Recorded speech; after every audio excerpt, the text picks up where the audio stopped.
उड़ीसा के पुरी में स्थित जगन्नाथ मंदिर भारत के 4 पवित्र धामों में से एक है, जहां हर साल आषाढ़ माह में भव्य रथ यात्रा का आयोजन होता है।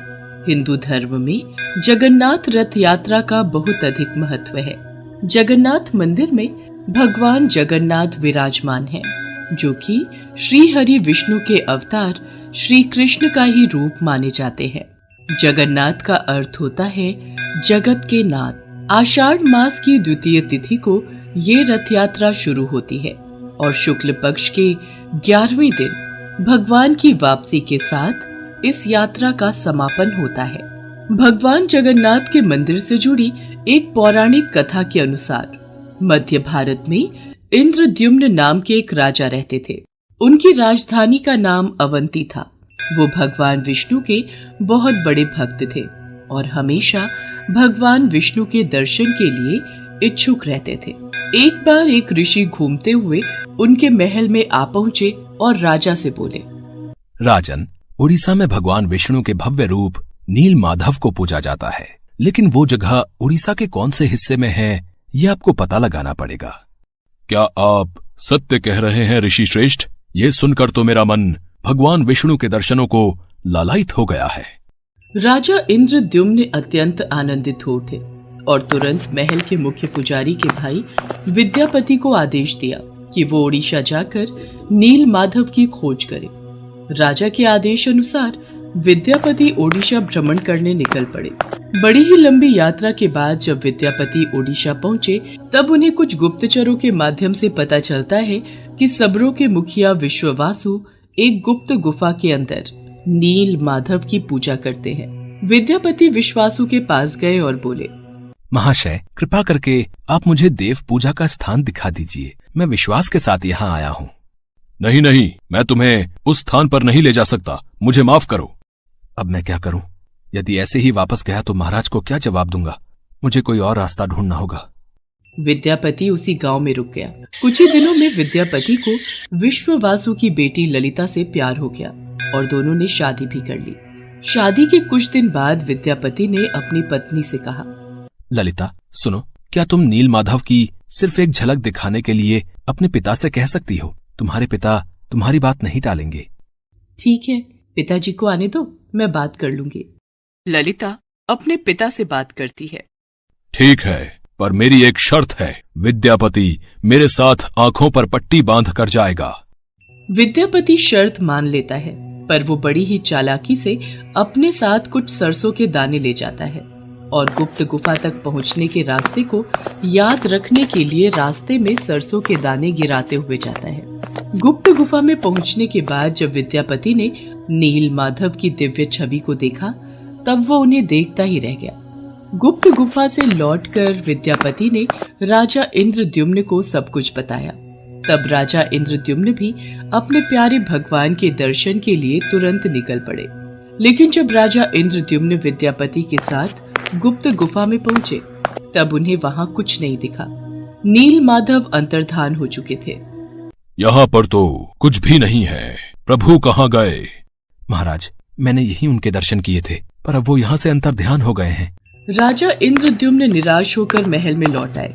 उसी रात उनके सपने में भगवान विष्णु आए और बोले, राजन, तुम पुरी के समुद्र तट पर जाओ।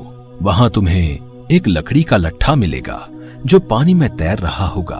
उसे लेकर आओ और उस लकड़ी से मूर्ति का निर्माण करो।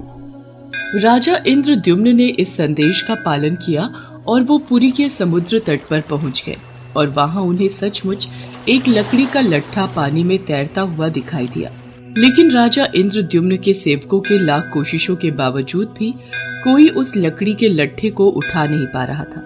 अंत में कबीले के सरदार विश्ववासु की सहायता से उस लकड़ी के लट्ठे को महल में लाया गया, परंतु उस लकड़ी के लट्ठे से कोई भी कारीगर नील माधव की छवि तराश नहीं पा रहे थे। महाराज, हमारे लिए ये कार्य करना असंभव है। हम इस लकड़ी के लट्ठे से कोई भी मूर्ति नहीं तराश पा रहे हैं। हमें क्षमा कीजिए। जब इस काम को करना नामुमकिन हो गया, तब भगवान विष्णु ने फिर से राजा के सपने में दर्शन दिए और कहा, राजन, तुम देवताओं के शिल्पकार विश्वकर्मा की आराधना करो। वो इस कार्य को अवश्य पूरा करेंगे। भगवान विष्णु के कहने पर राजा इंद्रद्युम्न ने देवताओं के शिल्पकार श्री विश्वकर्मा से प्रार्थना की। तब वो सबके समक्ष एक बूढ़े बढ़ई के रूप में प्रकट हुए और राजा इंद्रद्युम्न से बोले, राजन, मैं आपको विश्वास दिलाता हूँ कि मैं कुछ ही दिनों में तराश कर मूर्तियां तैयार कर दूंगा, लेकिन मेरी कुछ शर्तें हैं। जी प्रभु, बोलिए, मुझे आपकी सारी शर्तें मंजूर हैं। मैं भगवान श्री विष्णु की मूर्ति को 21 दिनों में बनाकर तैयार कर दूंगा, पर मैं ये कार्य अकेले में एक बंद कक्ष में रहकर करूंगा। अगर किसी ने भी मेरा कार्य पूरा होने से पहले कक्ष के द्वार को खोला तो मैं कार्य को अधूरा छोड़कर चला जाऊंगा। मुझे आपकी सारी शर्तें मंजूर हैं। कृपा करके आप कार्य को आरंभ कीजिए। और फिर भगवान विश्वकर्मा ने कक्ष के द्वार बंद कर लिए और अपने कार्य में लग गए। लोगों को उस कमरे से सिर्फ आरी, छेनी और हथौड़ी इत्यादि की आवाजें सुनाई देती थी। लेकिन 15 दिनों बाद जब रानी गुंडिचा को कमरे से कोई भी आवाज सुनाई नहीं दी, तब वो घबरा गई और राजा इंद्रद्युम्न से बोली, महाराज, जिस कक्ष में मूर्ति बनाने का कार्य चल रहा है वहाँ से कोई भी आवाज नहीं आ रही है। कहीं वह बूढ़ा कारीगर भूख प्यास के कारण मर तो नहीं गया?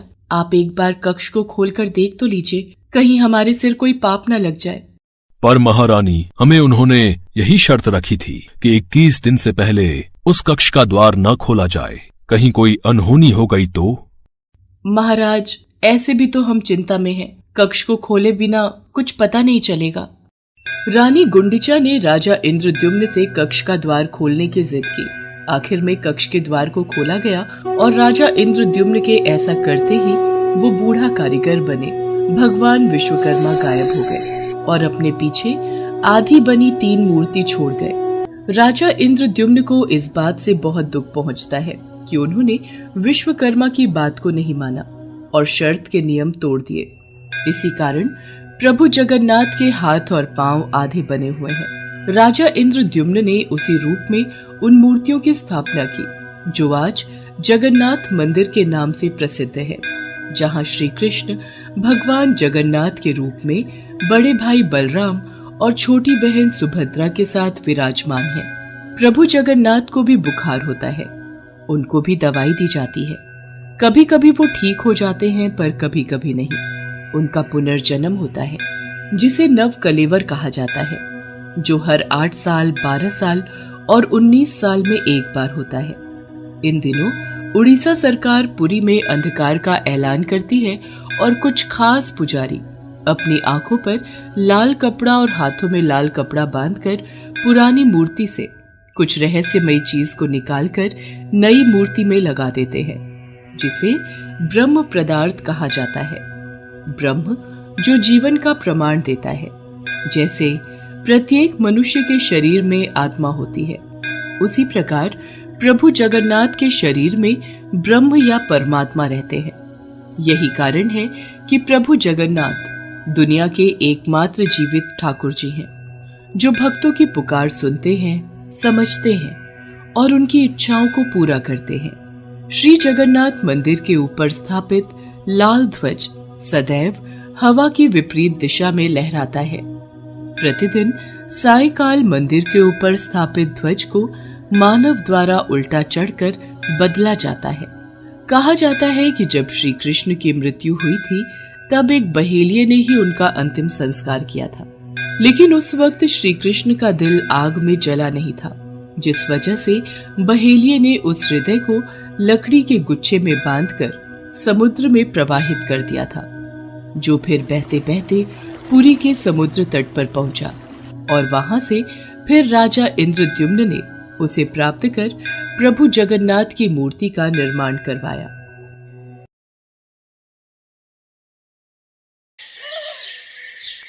उड़ीसा शहर के छोटे से गांव में माधव दास जी रहते थे। माधव दास जी अकेले रहते थे और भगवान जगन्नाथ जी के भजन किया करते थे, और वो हर रोज भगवान जगन्नाथ जी के मंदिर में दर्शन के लिए जाया करते थे। वो सिर्फ जगन्नाथ जी की भक्ति में ही मस्त रहते थे। उन्हें सांसारिक जीवन से कोई मोह माया नहीं थी। एक दिन अचानक माधवदास जी की तबीयत खराब हो गई। उन्हें उल्टी दस्त का रोग हो गया। वो बहुत ही कमजोर हो गए कि उठने बैठने में भी उन्हें समस्या होने लगी। माधव जी अपना कार्य स्वयं करते थे। वो किसी से मदद नहीं लेते थे। जो व्यक्ति उनकी मदद के लिए आता था उनसे कहते थे, मेरे प्रभु, मेरे जगन्नाथ जी स्वयं मेरी रक्षा करेंगे। ऐसे ही कुछ दिन और बीत जाते हैं। माधव जी की तबीयत और खराब हो जाती है। अब तो वो मलमूत्र भी बिस्तर पर त्याग देते थे, परंतु उन्होंने अपनी भक्ति और आस्था जगन्नाथ जी पर से नहीं छोड़ी। इतना बीमार होने के बाद भी वो नियम से जगन्नाथ जी की आराधना किया करते थे। यही दूसरी ओर जगन्नाथ जी अपने भक्त की उन पर आस्था देखकर अत्यंत खुश थे। तभी बलदेव जी जगन्नाथ जी से कहते हैं, हे प्रभु, आपका प्रिय भक्त इतना कष्ट में है, आप उसे दूर क्यों नहीं करते? उसके पूर्व जन्म के कष्ट हैं जो उसे भोगने ही होंगे, पर उसने मेरी इतनी भक्ति की है, इस कारण मैं पृथ्वी लोक पर जाकर उसकी देखभाल करूंगा। तब स्वयं जगन्नाथ जी सेवक के रूप में माधव जी के पास उनकी सेवा करने के लिए जाते हैं। वो माधव जी की बहुत सेवा करते हैं और उनके गंदे वस्त्र भी भगवान जगन्नाथ जी अपने हाथों से स्वयं साफ किया करते थे और उन्हें स्नान भी कराया करते थे। भगवान जगन्नाथ जी की सेवा से जब माधव दास जी स्वस्थ हुए और उन्हें होश आया, तब भगवान जगन्नाथ जी को उनकी सेवा करते देख वो तुरंत पहचान गए, ये मेरे प्रभु ही हैं। देखो माधव, मुझसे भक्तों का कष्ट सहा नहीं जाता, इसी कारण मैं तुम्हारी सेवा करने के लिए स्वयं आया हूँ। और जो पूर्व जन्म के कष्ट तुम्हारे भाग्य में लिखे हुए हैं, वो तो तुम्हें भोगने ही पड़ेंगे। अगर उस कष्ट को इस जन्म में नहीं भोगोगे, तो तुम्हें फिर से एक और जन्म लेकर कष्ट भोगना पड़ेगा।